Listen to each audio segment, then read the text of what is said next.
Thanksgiving holiday, which is centered around feasting, is shedding light on the millions of people in this country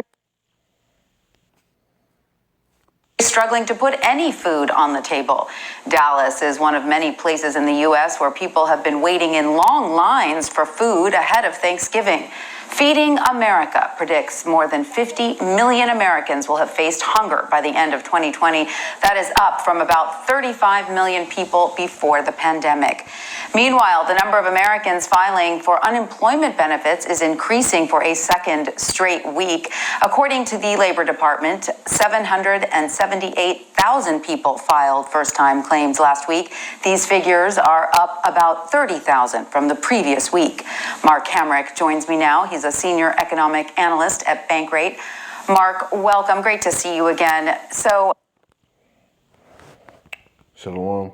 Start off by saying all praises to Yahweh, Ba'ashem Yahushai, Ba'ashem Kakadash. Double honors to elders and apostles of Great Millstone, and peace and mercy to the hopeful elect, preaching this word in truth and sincerity. I'm the brother Tazabah in the Great Millstone, Arizona camp, Lord will, with another video to edify. And what you just saw on the screen, man, is a sobering thing that's happening, and it's only going to intensify and get worse, and it's going to all culminate into a famine. Because right now, these people are going in the food lines, but at some point, those lines won't be there, and there'll be no food. It's Ecclesiastes 12:1. It says, "Remember now thy Creator in the days of thy youth, while the evil days come not, nor the years draw nigh, when thou shalt say, I have no pleasure in them." Now, don't you think that 700,000 people, 700,000 new first-time claimers, and that's all they said was first-time claimers. They didn't tell you the people that re-lost those jobs that they worked so hard to get again. Don't you think these are the days where they have no pleasure? Waiting hours in line to get food for this damn wicked ass holiday called Thanksgiving, man. You know, you're standing 10 hours in line to make some dry-ass turkey to celebrate the killing of the so-called Native American Indians, which are the Gadites of the 12 tribes of Israel, the Seminole Indians, all those, man. You're celebrating their slaughter by these damn devils. People don't even think about it, why they eat turkey, cranberry sauce, mashed potatoes, all that. People don't even think why that meal is what everyone eats on this day, on the day of Thanksgiving, Thanksgiving. You know.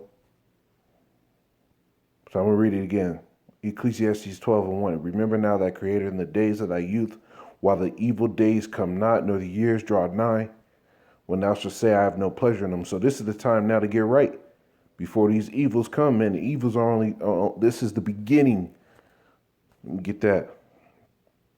I think that's Matthew 24:7. Get that. Matthew 24.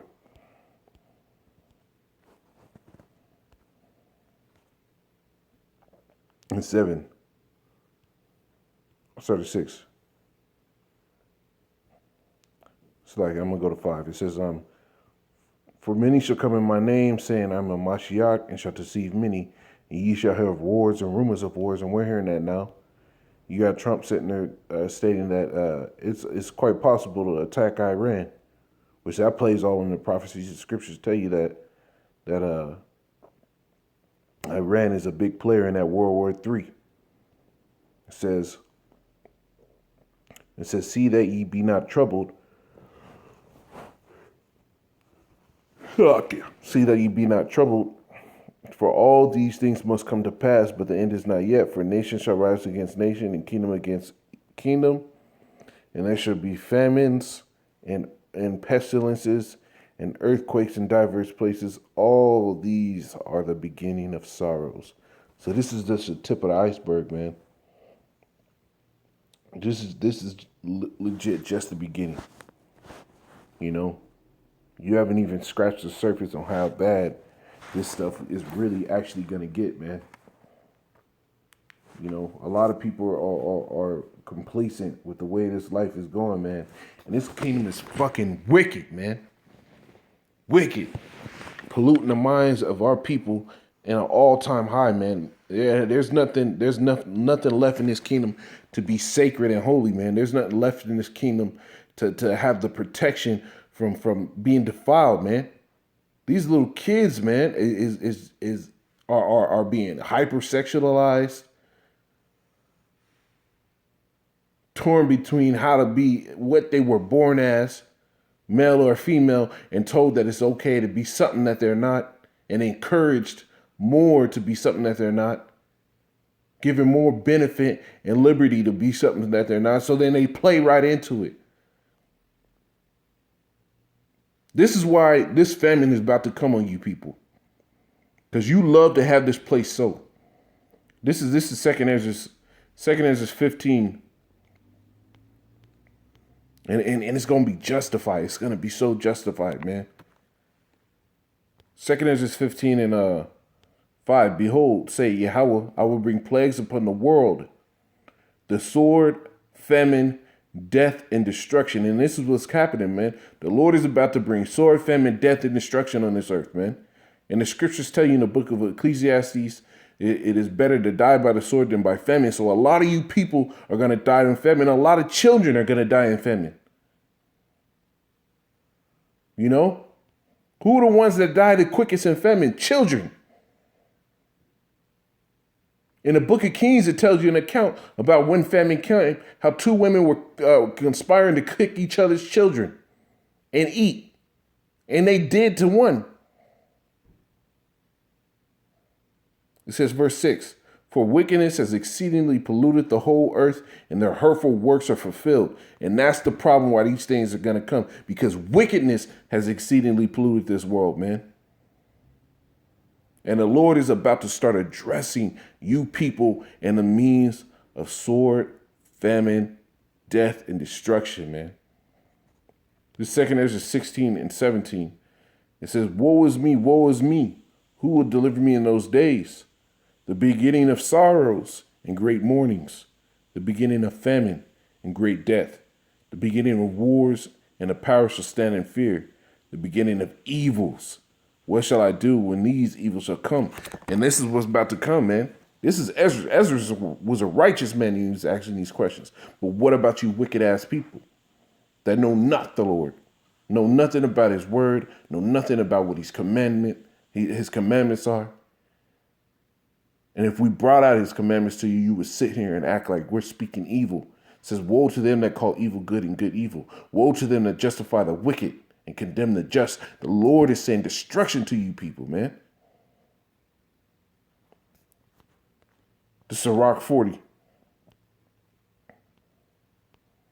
Ecclesiasticus and Apocrypha 40 and 9. It says, death and bloodshed, strife and sword, calamities and famine, tribulation and anger, in the tribulation and the scourge. These things are created for the wicked, and for their sakes came the flood. So the Lord created all this hell that's about to kick off. Said death, bloodshed, strife, sword, calamities, famine, tribulation, and the scourge. The Lord created ass whoopings for the wicked, man. And we're coming into a time where you wicked are about to get your just desserts, man. This is Jeremiah 15.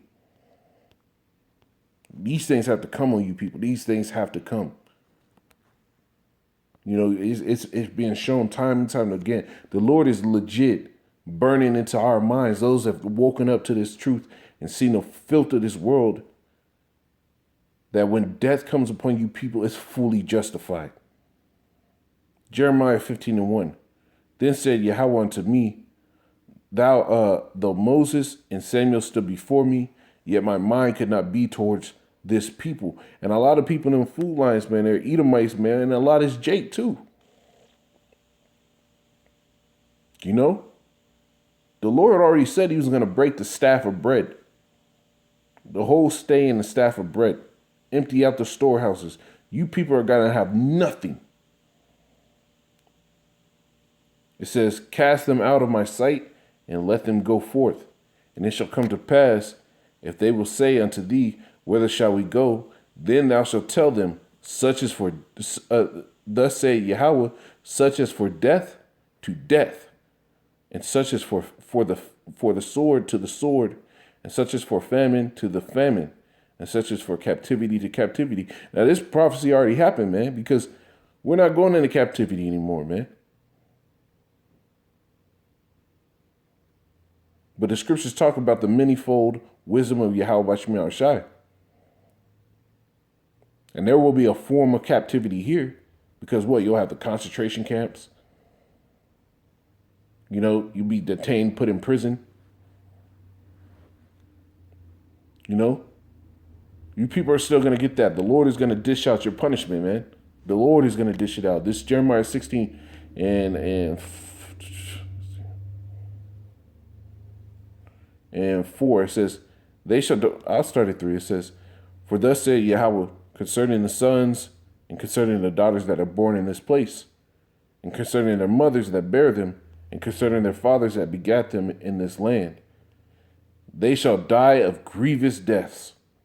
They shall not be lamented, neither shall they be buried, but they shall be as dung on the face of the earth, and they shall be consumed by the sword and by famine, and their carcasses shall be meat for the fowls of heaven, and for the beasts of the earth. See, the Lord is going to make it so that you're not going to be mourned for. Nobody's going to care what happened to you. This is the times that we're coming into, man.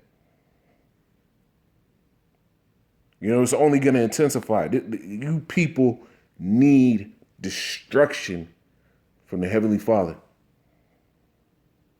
Because you choose this world, you choose the way of this world, you uplift the way of this world, you act like it's right, man. So may the Lord sit here and do his great and terrible work on you. Shalom.